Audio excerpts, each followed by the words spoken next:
Right, we're going to try a video unboxing again. The last one I did for the UPS backup system was out of focus again. I don't know why it keeps happening. The problem is this camcorder screen is so small I can't always tell. I'm thinking of using the mini HDMI out to a monitor right in front of me so I keep an eye on things. Okay, so the workshop, I currently use a small 2 or 3 kilowatt fan heater. It's only got 2 settings and a thermostat. It's not exactly ideal. Electricity is super expensive. So last year I started looking at other options and I saw these diesel heaters and I just wasn't convinced enough to go with it. We could run central heating out into the workshop, but we would have to dig a trench about, it's going to be about 30 foot to the inside of the house, and one of those is a concrete floor. It's just too much bother at this stage. If we ever have the conservatory replaced, then maybe we'll do that. But I just saw a review by a guy, English guy on YouTube, and I thought, you know what, actually that's probably worth a go. He has arranged a 15% discount as well, which I got from Amazon by entering the code at checkout. It just seemed that this might do the job. It will certainly work out cheaper than using electricity if all goes to plan. Actually, I might have to put this on the floor to lift it out. So we have operating instructions for the wireless temperature sensing 2-way remote control. There seems to be a regular remote control and then one with a display screen. I'm pretty certain we've got the one with the display screen. We've got instructions in 20 different languages. It does look like it's got a control panel on the front somewhere on it, but it also said it was waterproof. Not that I would trust that particularly, because it's got to plug into the main, so I think it can't possibly be waterproof. Anyway, let's just get this on the floor.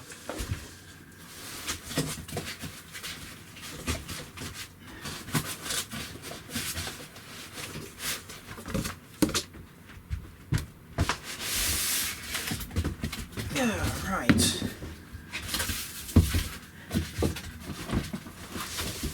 So held in place with polystyrene.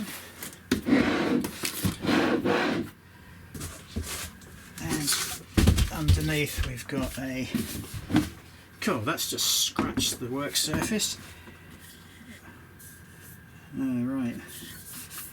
Okay. Oh well, won't forget this review. Just dragged it across the work surface and it's got a metal screw sticking out the base, and that has just scratched everything. Bugger. Not to worry. We've got the accessories in here. Obviously we've got the metal exhaust, we've got the plastic pipe for putting the heat into the room. So let's have a look. It looks like we have a UK power supply.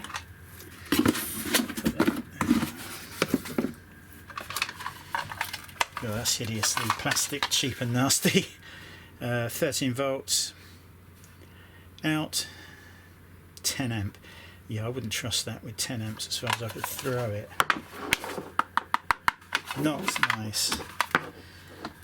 Special connector on the end. It is a not very long lead either. That is unfortunate.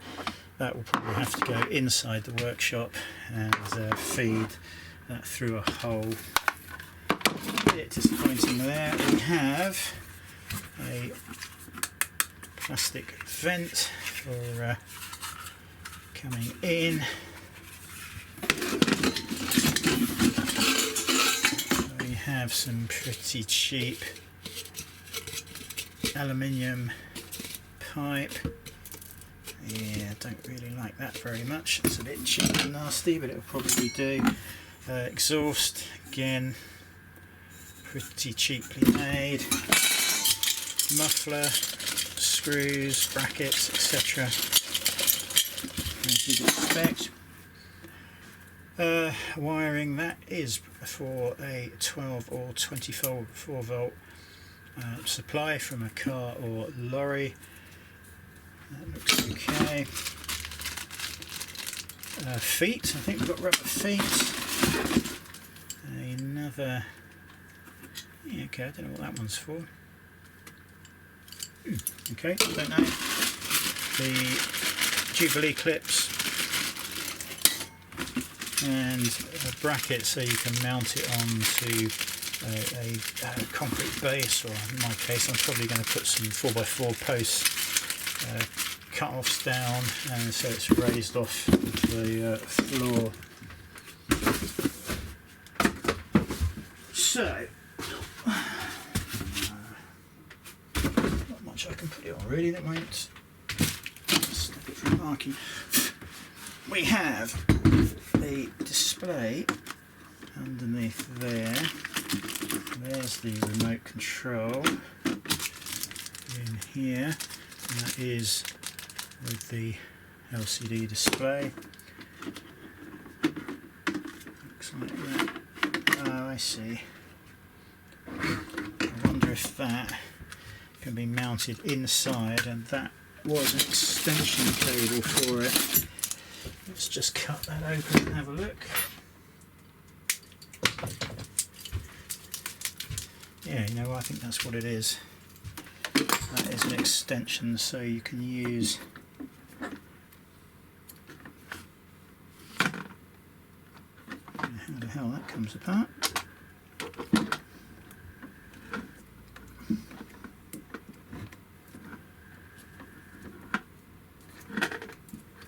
There we go.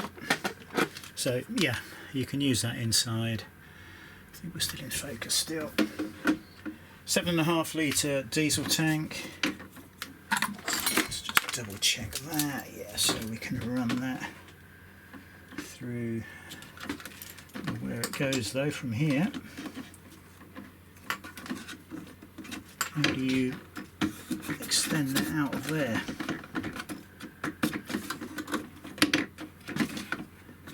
Yeah, no clue. Nothing obvious. So they give you the lead to run out.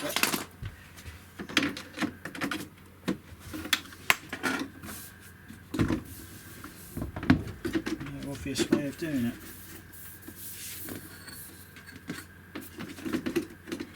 Oh well, whatever. That's absolutely fine.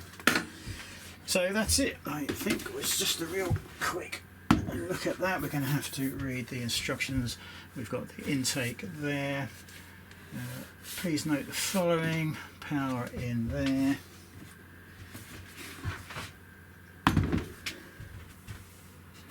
temperature, you can see the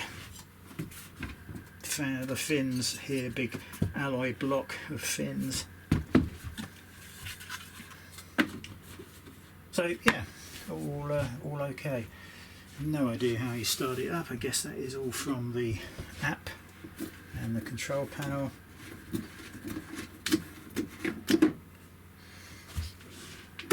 Got a filter there. So 7.5 litre tank is good. I've got two 10 litre containers of diesel. It was about 50 quid.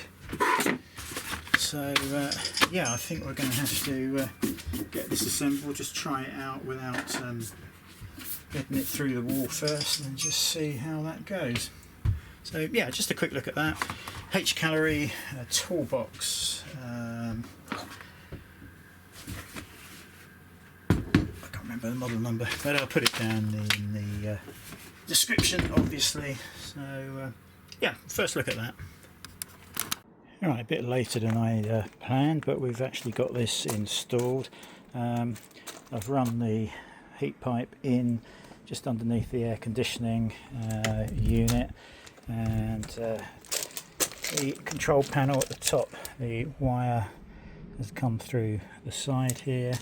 The power has also come through the side at the bottom. I've just filled the holes up.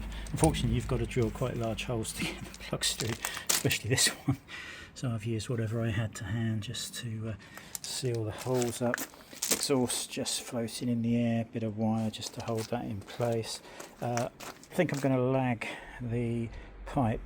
There's no point in heating outside particularly, so if we get some high temperature lagging and just go around that, that should help quite a bit. Inside, the 92mm hole cutter I had wasn't quite big enough, so I can't get that flush, but it's no matter, it's all sealed. I'll probably run some silicone around it. Not sure it needs that cover on the inside. All that's doing is restricting the flow, so yeah, don't know. So now we have the controller that was fitted to the actual top of the machine, and I've got room to put it on the wall. I'll have to 3D print a little clip. Looks like it's almost designed for some sort of clip. Shame they don't include one with it. The other little remote here was already paired, works perfectly, and I've just given it a test run, and yeah, works perfectly. I think I'll wait till tomorrow to show you that, but we've got pretty accurate inside temperature. This probe is much further down near the floor, that's why it's cooler. This was pretty accurate.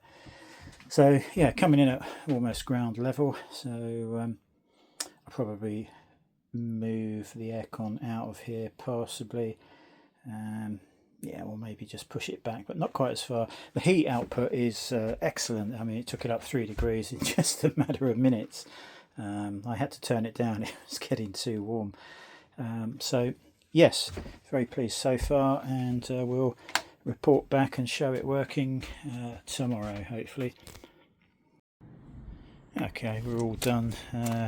Got a probably have to replace this at some point with a proper cover. The plastic's all broken where it didn't want to hacksaw, but yeah, I've got all the cables going through. The only thing I've got to do is reach inside and undo that plug socket arrangement, but I can easily get to that when the lid's partially up. So I've just covered this with some foil, and I've just tried to put some insulation around that just to hopefully stop the dogs touching it with their snouts. I mean, yeah, they can still touch this, but hopefully they're not that stupid, but yeah, just in case. So still got to do the plug, sorry, the socket. We'll just run a socket somewhere along here. Just banged out a mount for the controller infusion. We're just going to fire it up.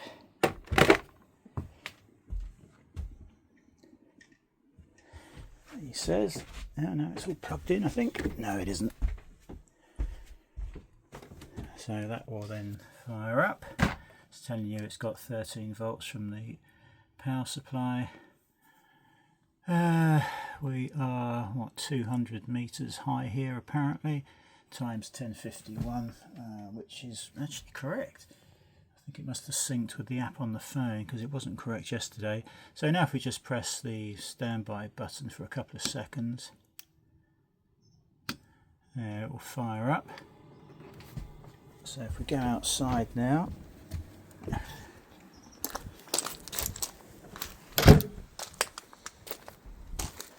see if we can get some noise levels in a minute for you.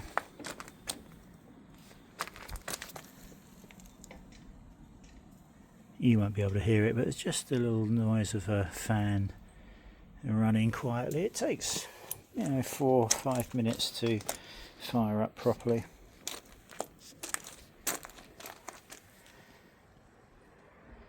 I thought we'd film the whole process, so at least you know.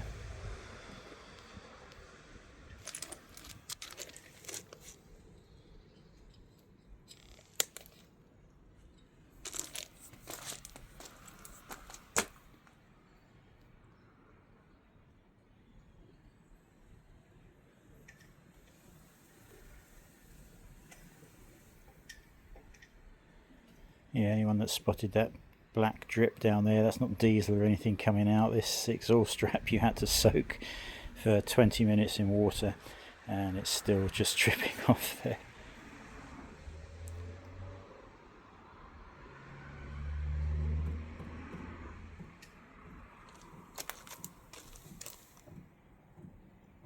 hear that clicking noise?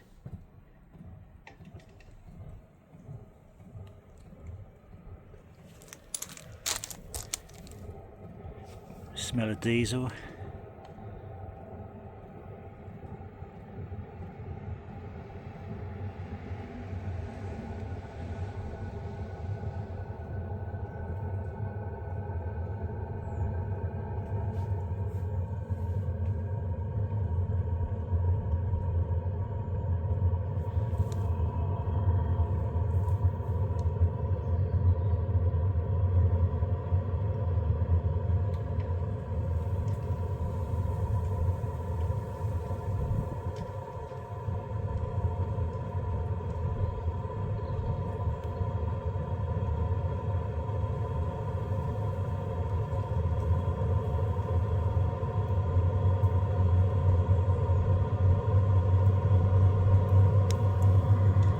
There's hot air coming out of there now, so clearly burning something.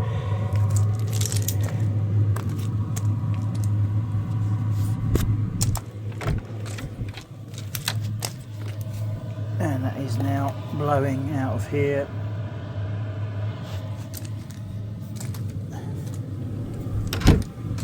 Bit of exhaust fumes coming off there, but that will soon disperse once it gets up to temperature.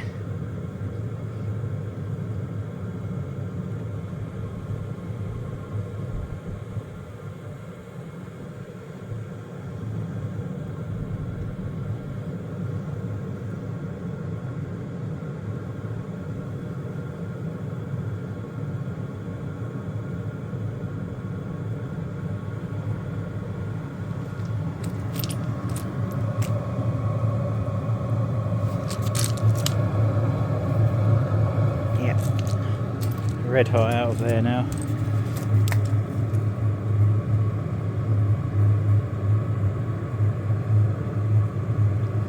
It's just burning off that water.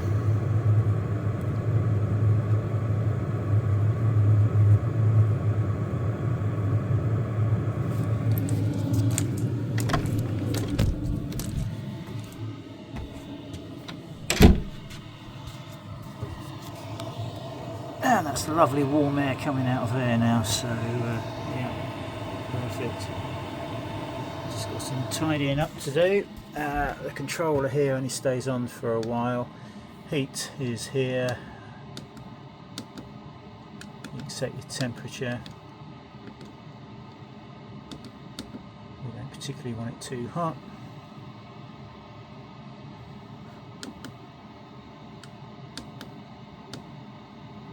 Remember how you turn the temperature down, but you can also do it on this one that was paired automatically. So if we just go down, yeah, just turning that down where we were. Oh, it says off now. No, we don't want off.